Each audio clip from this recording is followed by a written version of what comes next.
Bienvenue à toutes et à tous pour cette exploration autour de QN3. C'est un nouveau modèle d'IA open source qui nous vient de Chine. Tout à fait. L'idée aujourd'hui, c'est de décortiquer un peu ce qu'il propose, ses points forts, ses faiblesses aussi, hein, en se basant sur les analyses et les tests qu'on a pu consulter. Oui, et les sources mentionnent plusieurs tailles de modèles. Il y en a un très gros, 235 milliards de paramètres, c'est pas rien. Ah oui, quand même. Et une des clés, apparemment, c'est cette architecture Mixture of Experts, MOE.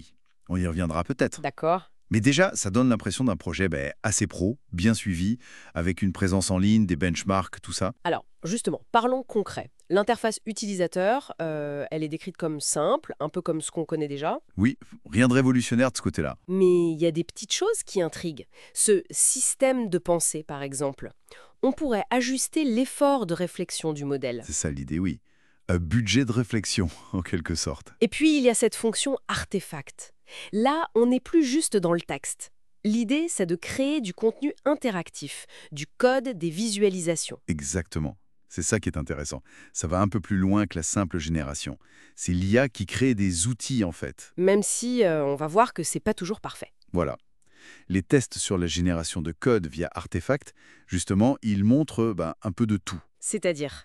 D'un côté, Qwen 3 a réussi à sortir un petit jeu de Gomuku en 2D. Jouable, hein, après quelques essais. C'est déjà pas mal, hein. Oui, c'est prometteur. Mais pour des tâches plus complexes, c'était plus dur. Comme quoi, par exemple?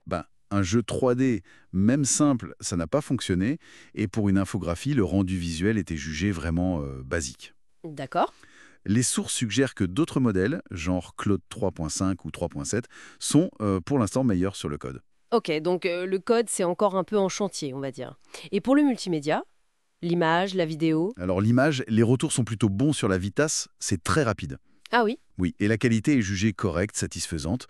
Ils ont testé un style manga qui apparemment rendait bien. Sympa. Bon, après, il y a les défauts classiques, hein, le texte illisible dans l'image, ce genre de choses. Mais pour du gratuit, c'est intéressant. Et la vidéo?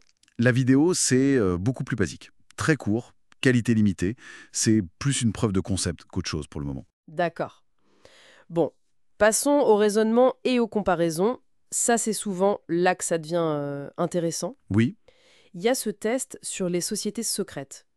Apparemment, Quens 3 a listé plus de noms sans activer son mode pensée. C'est bizarre, non? oui, c'est assez contre-intuitif. On s'attendrait à l'inverse. Carrément. Ça suggère que ce mode pensée, il n'est pas forcément universellement utile. Peut-être que pour des tâches factuelles, de simples listings, il peut même, brider un peu la machine. Intéressant comme observation. Et ça montre bien l'intérêt de tester plusieurs IA, quoi, parce qu'elles n'abordent pas les questions de la même manière. Il y avait aussi le test du dilemme du tramway, non? Avec des réponses différentes par rapport à un modèle américain? Oui, un oui pour Qwen 3, un non pour le modèle US testé. Ça illustre bien que l'entraînement, le contexte culturel peut-être, peut induire des différences fondamentales. Ça pose question sur les biais potentiels. Absolument. C'est pour ça qu'il faut varier les sources d'IA, comparer un modèle chinois, un américain, un européen, etc., pour éviter de rester dans une seule perspective. Et cette architecture MOI, Mixture of Experts, tu penses que ça joue sur ses capacités de raisonnement? Surtout sur les gros modèles? C'est très probable, oui. L'idée de MOI, pour faire simple, c'est d'avoir plusieurs sous-modèles spécialisés, des experts. D'accord. Au lieu d'un seul gros modèle qui fait tout, on active seulement les experts pertinents pour la tâche demandée. C'est plus efficace en termes de calcul. Moins gourmand en ressources, donc? Comme ce qu'on a vu avec la version 235 milliards de paramètres. Bon, alors, si on devait résumer un peu les points clés de QN3, d'après nos sources. On dirait une alternative open source, puissante et gratuite, ce qui n'est pas négligeable, hein. Avec des points forts sur le raisonnement, peut-être grâce au MoOS sur les grosses versions. Oui, et des fonctions intégrées comme artefact, même si c'est perfectible, et la génération d'images rapides. C'est assez complet. Mais il faut garder en tête les limites actuelles. Exactement. Le code, c'est moins bon que certains concurrents directs pour l'instant.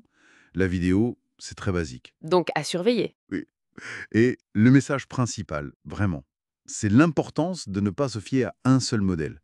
Confronter les approches chinoises, américaines, autres, c'est essentiel pour avoir une vue nuancée. Ça permet de mieux comprendre comment ces outils fonctionnent et peut-être leur bien intrinsèque. Tout à fait. Et ça amène une dernière réflexion peut-être, si on dépend de plus en plus de ces IA pour l'info, pour nos décisions même.